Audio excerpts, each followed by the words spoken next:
Profesionálnou matikou priemerná cena krát počet jednotiek krát marža by mal biznis s autami koncom dekády minimálne zdvojnásobiť hodnotu Tesly. Veľkosť pozemku Tesly v Texase a veľkosť aktuálnej továrne. The revolution in manufacturing that will be represented by that car will blow people's minds. It is not like any car production line that anyone's ever seen.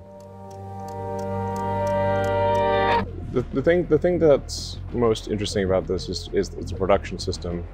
It's a level of production technology that is far in advance of any automotive plant on Earth.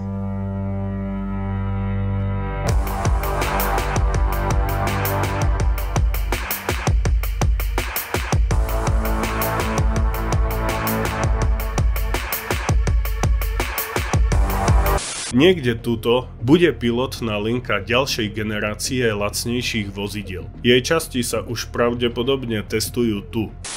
Ďalší kvartál, ďalší rekord. Aký som celý prekvapený. Tesla v prvom kvartáli vyrobila 500 000 a doručila takmer 500 000 vozidiel. Áno, opäť čísla, fakty. Pamätáš? To sú tie veci, ktorým nezáleží na tvojich pocitoch.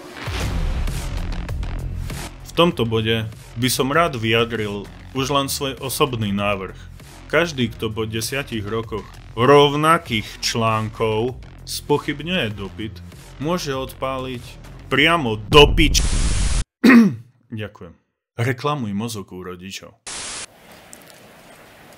At this point, I think I know more about manufacturing than anyone currently alive on Earth.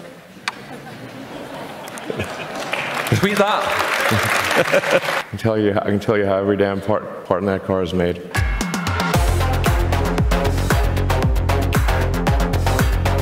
Aj keď zisky na autách sú včerajšie noviny, odporúčam sústrediť sa skôr na pokroky softvéru FSD,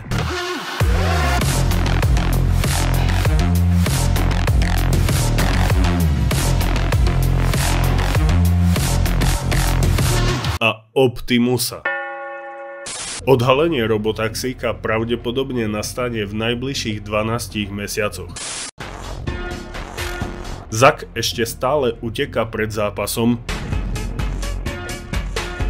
na ktorý ho vyzval Elon Musk. Prvý Falcon pristal po lete na orbit pred 8 rokmi.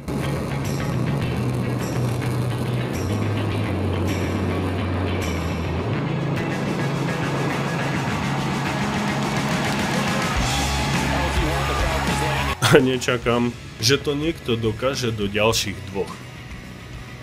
You know, in the beginning it just sounded completely insane because you know, that nobody ever really created a private rocket company. You know, if you say to somebody, well, we're going to start a rocket company, like, well, what sort of aerospace things have you done before? Well, nothing. What sort of physical objects have you made before? Nothing. Who are your competitors? Well, let's see, domestically it's Boeing and Lockheed. Internationally it's the Chinese government, the Russian government, and the European collective government. Like, all highly subsidized. This doesn't sound like a winning proposition. Absurdné. To nebude nikdy fungovať. Troll. SpaceX má monopol na vesmír.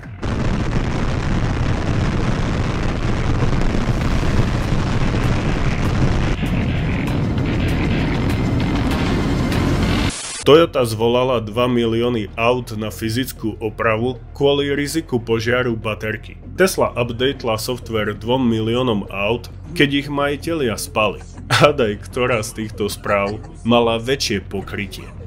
Apple stiahol z trhu všetky iPhony. Vlastne nie, to bol tiež len software update.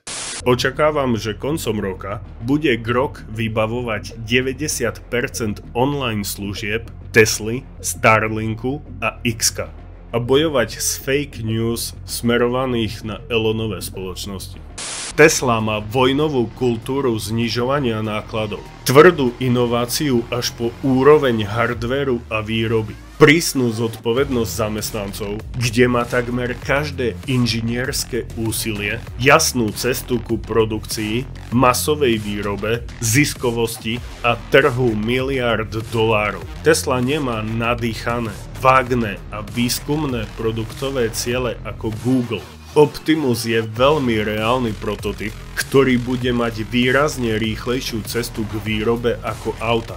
Menej dielov a materiálov, oveľa menšie diely, menšie továrne, menej regulácií, žiadne crash testy, oveľa menej dodávateľov tretích strán a tony ďalších príkladov, ktoré si vieš predstaviť porovnaním jeho váhy s váhou auta. Biznis Tesly je kolekcia startupov, ktoré začínali sériovo a ďalších, ktoré dnes začínajú paralelne. Každá výrobná linka a nový systém výroby boli vymyslené od nuly. Namiesto toho, aby hrala šach s rovnakými figurkami ako všetci ostatní, vymyslela nové figurky.